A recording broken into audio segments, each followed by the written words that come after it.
Should you buy the Brooks Revel 6? The answer is maybe.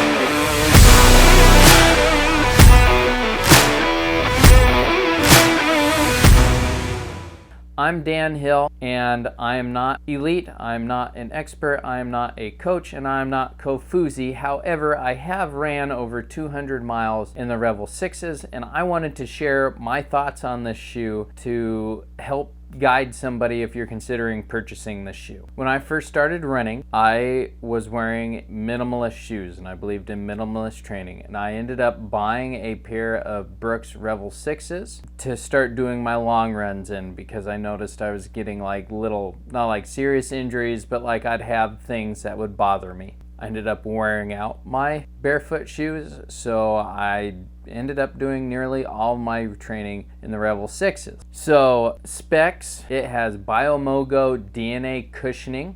Brooks does not list an official stack height on their website. I've seen two numbers, 32 millimeters from people that have measured it themselves, as well as 29 millimeters. I'm gonna roll with a 32 millimeter stack height. It has a 10 millimeter drop, so that leaves it with 22 millimeters in the forefoot. In men's, it is 8.8 ounces. It has a cushioned knit upper. I enjoyed it. It is very thick. It has a padded tongue, has a padded heel cup. It is a high quality upper, as well as very padded, whether you like that or not. It has an arrow point outsole, which I have some thoughts on later.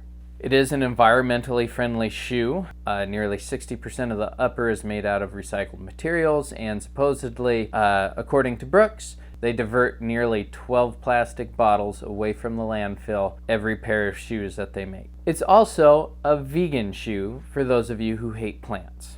Like I said, I put over 200 miles in these shoes. I use them as a daily trainer. I use them in some of my speed work. I ran races in them. And like I mentioned, my original use case was long runs for them. So I did put an array of different types of runs in them. I never felt like the shoe itself held me back. Like I mentioned, I was coming from minimalist shoes training, and so the first time that I ran in these, I definitely felt that DNA foam like provide a little bit of springiness. I will say, to get like some B-roll, I did go on like a 3-mile run in these recently, and it does feel like a lot of the life has come out of that DNA foam. The long runs I used them for were all the way up to 11 miles. Size-wise, I would say they run small. I typically wear between an 11 and an 11 and a half in shoes. I ordered these online,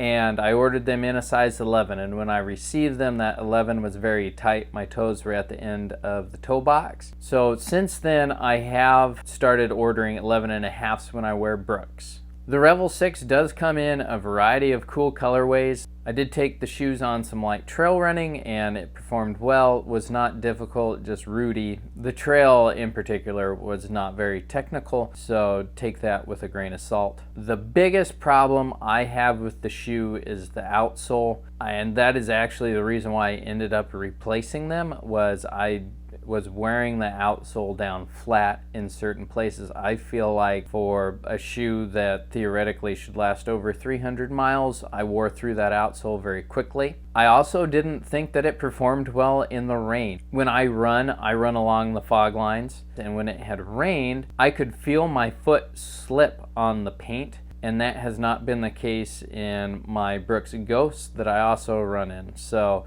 I do think the wet performance isn't as good. Overall though, that's a very like minor thing. But how quickly they wear out, that may be a reason why you might want to go another direction. My conclusion, if you're looking for a pair of shoes to walk in, if you're looking for a pair of shoes to mow the lawn in, if you are a low mileage casual runner, I think these will work out fine for you. If you are someone that's planning on logging a fair amount of miles, you do a lot of running, and you're just looking for a budget option, I think I would recommend you go a different direction. You can do things such as buy older model shoes discount, and I think that could be fairly competitive. For example, my Ghost 14s that I'm running in now, I bought for $80 on a Black Friday sale. They were down to $60, so you can still get a more premium option, just an older model. But yeah, so anyways, that's my review. It's a solid pair of shoes. However, just kind of keep the use case in mind. If you found this video helpful or you've been enjoying it, please leave me a like. A little bit of positive reinforcement goes a very long ways.